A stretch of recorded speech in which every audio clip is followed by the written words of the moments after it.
Kami juga perlu menegaskan kepada KBIHU agar tidak memungut tambahan biaya apapun kepada jemaah haji.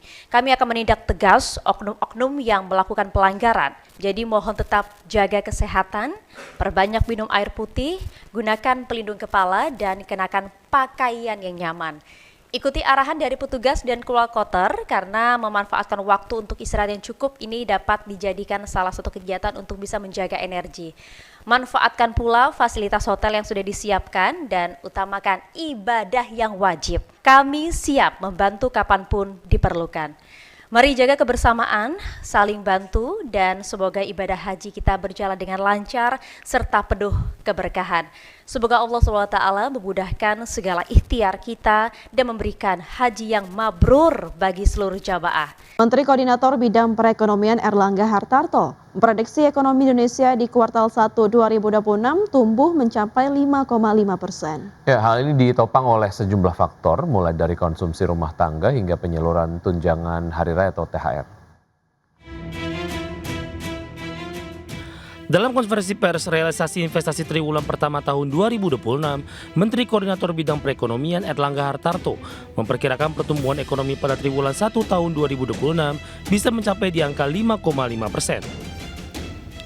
Meski masih menunggu rilis resmi dari Badan Pusat Statistik, pemerintah optimis pertumbuhan ekonomi awal tahun sangat kuat yang ditopang oleh konsumsi rumah tangga, momentum Ramadan dan Idul Fitri hingga penyaluran tunjangan hari raya atau THR. Terlebih di triwulan yang sama, pemerintah memberi berbagai stimulus ekonomi sebesar 809 triliun rupiah yang dipandang mampu mendongkrak perekonomian secara nasional. Bahwa pertumbuhan di kuartal pertama secara fundamental relatif baik dan angkanya kalau tidak ada protes ya lebih besar sama dengan 5,5%. Kita penting untuk menyampaikan hasil yang positif karena ini kita sudah masuk pada kuartal kedua dan kuartal kedua tentu kita akan mencari berbagai hal yang bisa menopang pertumbuhan kembali, antara lain tentu pembayaran gaji ke-13 di bulan Juni dan juga. Sementara untuk triwulan kedua, nantinya Erlangga menyebutkan pemerintah akan kembali mengandalkan sejumlah instrumen, diantaranya pembayaran gaji ke-13 pada Juni, serta keberlanjutan program perlindungan sosial. Di sisi lain, stabilitas ekonomi juga didukung kebijakan moneter, di mana Bank Indonesia mempertahankan suku bunga acuan di level 4,75%, ditambah sektor manufaktur masih berada di zona ekspansi dan dinilai tetap kompetitif di kawasan. Dari Jakarta, Ade Firmansyah, Ades Channel.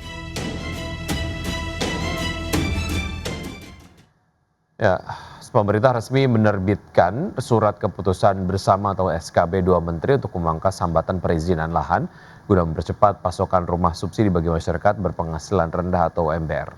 Ya, kebijakan ini merupakan hasil kesepakatan antara Menteri Dalam Negeri dan Menteri Agraria dan Tata Ruang Kepala BPN. Menteri Dalam Negeri Tito Karnavian dan Menteri Agraria dan Tata Ruang Kepala BPN Nusron Wahid sepakat untuk bersama-sama menerbitkan surat keputusan bersama atau SKB percepatan pasokan rumah subsidi bagi masyarakat berpenghasilan rendah atau MBR. Kebijakan ini merupakan hasil kesepakatan dua menteri untuk memangkas hambatan perizinan lahan guna. Melalui SKB tersebut, lahan yang sebelumnya terkendala secara administratif akibat kebijakan lahan sawah dilindungi atau LSD, kini dapat diproses kembali perizinannya sepanjang memenuhi aspek kelayakan lingkungan dan mendapat rekomendasi kepala daerah. Komisioner Badan Pengelola Tabungan Perumahan Rakyat atau BP Tapera, Heru Pudian Nugroho mengatakan kebijakan ini menjadi solusi konkret atas hambatan utama pada sisi suplai perumahan nasional. Heru menilai langkah strategis ini memberikan kepastian hukum bagi pengembang untuk segera melakukan konstruksi di lahan-lahan yang sebelumnya berstatus mandek secara perizinan.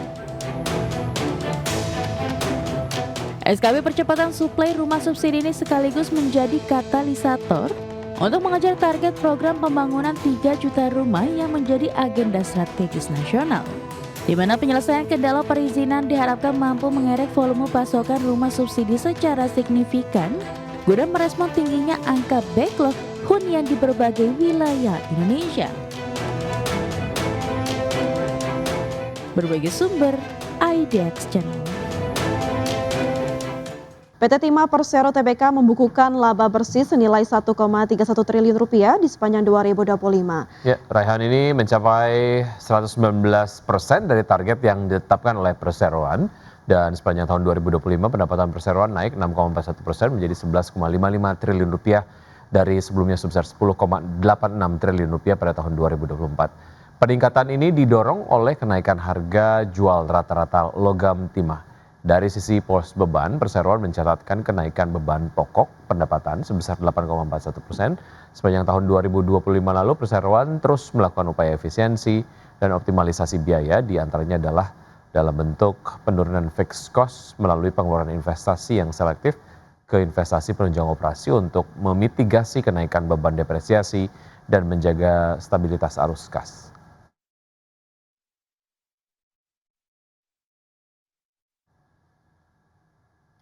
Ya, RUPS tahunan PT Media Pedika Loka Hermina Tbk menyetujui pembagian dividen sebesar 207 miliar rupiah untuk tahun buku 2025.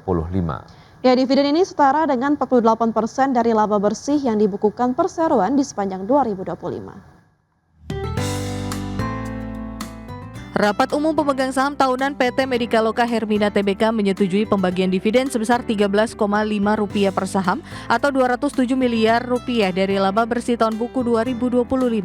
Dividen ini setara 48% dari laba bersih yang dibukukan perseroan sepanjang 2025.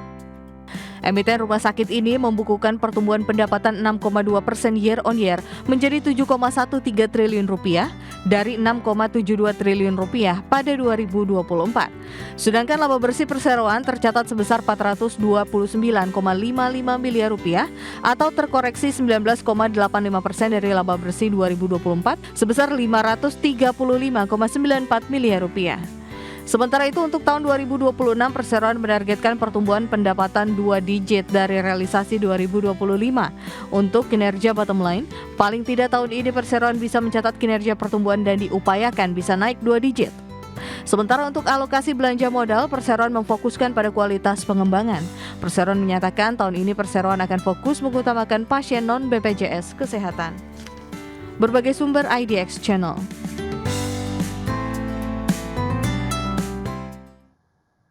Pemirsa, PT Garuda Food Putra Putri Jaya Tbk atau GUT resmi membagikan dividen tunai ratusan miliar rupiah kepada pemegang saham. Ya, keputusan ini diambil dalam rapat umum pemegang saham tahunan yang digelar Kamis 23 April 2026. PT Garuda Food Putra Putri Jaya Tbk atau GUT resmi membagikan dividen tunai ratusan miliar rupiah kepada pemegang saham. Keputusan ini diambil dalam rapat umum pemegang saham tahunan yang digelar Kamis 23 April 2026. Dalam RUPST tersebut, pemegang saham menyetujui pembagian dividen sebesar Rp9,5 per saham atau setara Rp350,33 miliar. Jumlah ini merepresentasikan sekitar 50,9% dari laba bersih tahun buku 2025 yang mencapai Rp688,65 miliar. Dividen akan dibayarkan pada 20 Mei 2026 kepada pemegang saham yang tercatat namanya per 6 Mei 2026. Sepanjang 2025, Garuda Food mencatatkan penjualan sebesar Rp13,1 triliun atau tumbuh 7,2% dibandingkan tahun sebelumnya. Segmen makanan dalam kemasan menjadi penopang utama dengan kontribusi hampir 90% dan tumbuh hampir 10%. Penjualan domestik masih dominan dengan kontribusi 97,2% didorong penguatan distribusi serta permintaan produk yang stabil. Kinerja positif perusahaan juga didukung inovasi produk, pengembangan distribusi, transformasi digital, dan efisiensi operasional. Selain itu, dalam RUPSLB, perusahaan menunjuk Maurits Clavert sebagai komisaris independen menggantikan Doro Jatun Kuncoro Jakti.